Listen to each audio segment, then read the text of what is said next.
It's Friday, January 31, and time for your Barbados Today morning news update. Topping the news at this hour. After over 20 years of offering construction, demolition, evacuation, and site clearing services in Barbados, Bess Quarry Limited has filed for bankruptcy, leaving dozens of workers on the breadline. Our Kareem Smith has more of that story. On January 7th, staff received a memo signed by Chief Executive Officer Wayne Manning. In it, they were informed of the company's decision to apply to the court for an assignment, which means that shareholders have declared the company bankrupt. The letter further explained the company's final decision was based on its failure to turn a profit last year after a number of years performing poorly. Efforts to reach Manning have so far been unsuccessful. But a source close to the situation told Barbados Today the company's decision will also affect over 24 employees working with outside equipment. At the company's St. Peter corporate offices, workers are still in place as a trustee appointed by the supervisor of insolvency takes over the company's affairs. But it's only a matter of time before they too part ways with the company. Workers reportedly have received no severance payments from the company and in the meantime are hoping to receive it in a timely manner from the National Insurance Scheme along with their benefits. They have also been sent home without payment in lieu of notice or vacation pay. Kareem Smith for Barbados Today.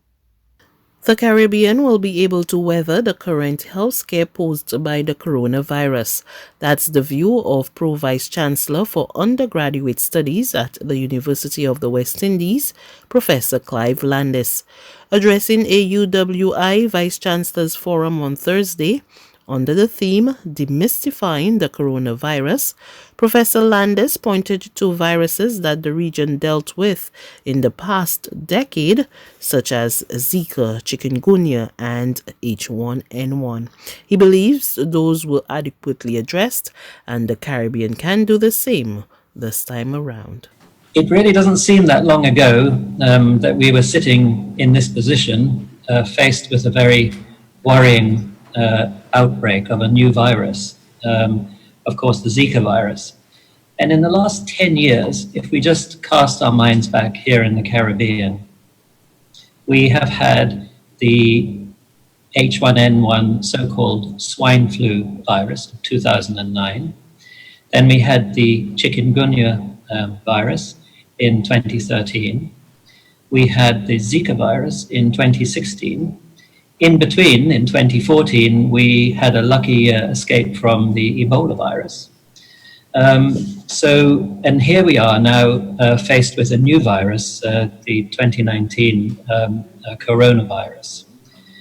And what I will say to everyone watching live online is that we will get over this. We have been here before and we will get over this. We are a very resilient people in the Caribbean.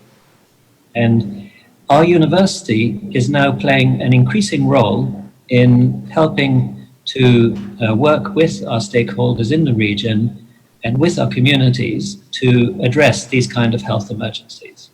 However, Professor Landis says there is now a need for the region to build its own indigenous laboratory capacity. So our viral detection capacity has increased. And with every epidemic and with more coordination, it gets stronger. And it's important that we build our own indigenous capacity to carry out laboratory testing, because that's what's needed, particularly in a fast-moving epidemic.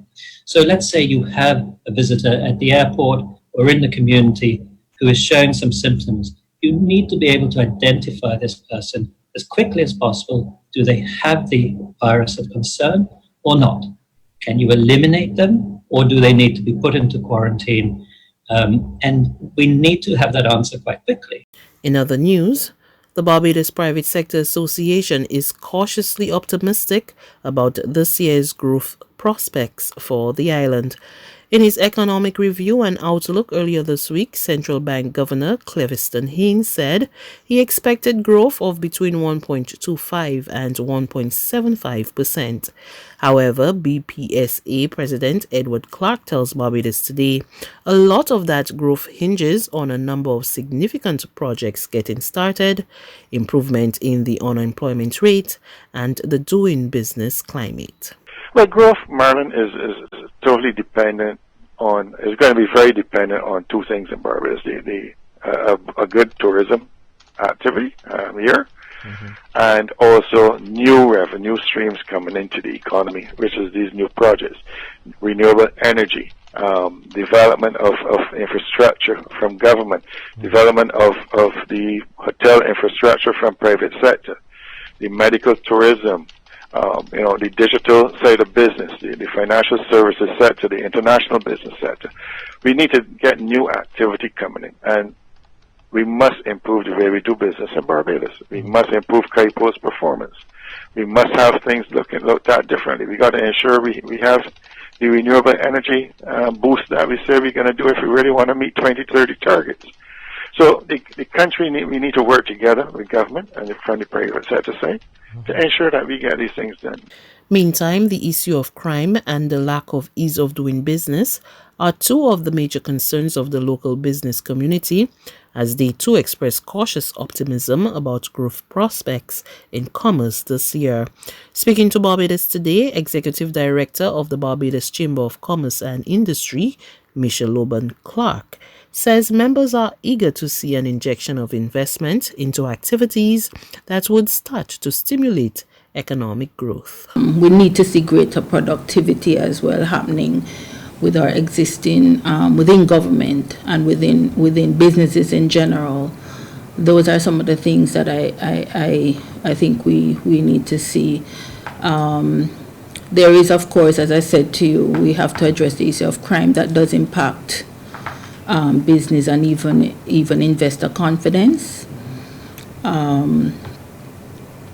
So it is something that I know is of great concern, not just to the private sector, but also to government. And we have to look at how we can work together to address those areas. There's regional and international news after this short break.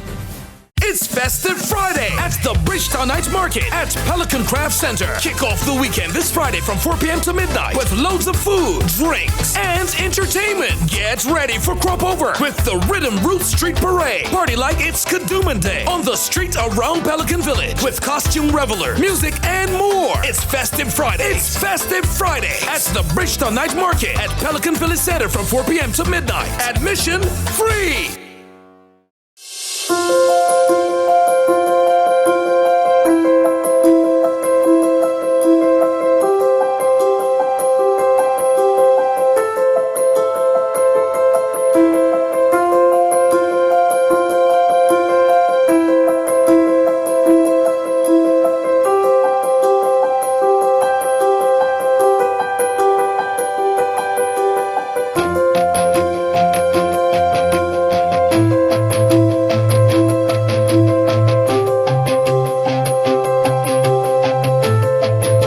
Barbados Today, news you can trust.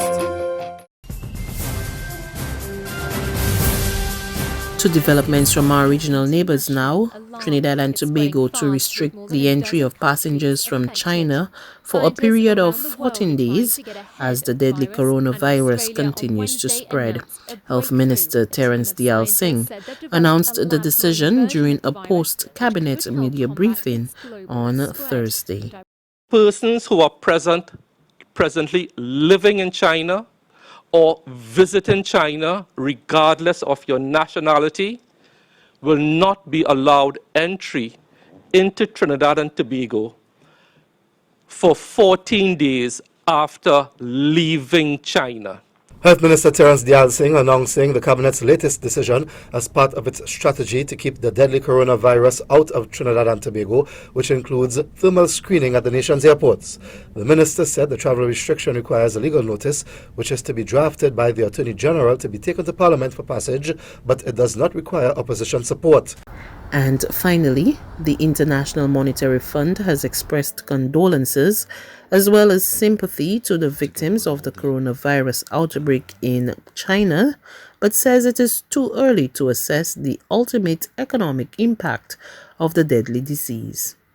We would also expect that much of these effects could be temporary and be reversed once the virus retreats. As roads and airports open up again, people go back to work and firms make up for lost business. So again, a lot of uncertainty and very difficult to quantify, and the overall impact on the Chinese economy will depend on how long it will take before we get to that point of reversal. If it's a small impact on China, the relative impact on the rest of the global economy would be smaller. Here we're looking mostly at a reduction in the number of Chinese people traveling abroad, a slowdown in imports, along with domestic economic activity. And that's news, but for the very latest, visit us at www.barbadostoday.bb.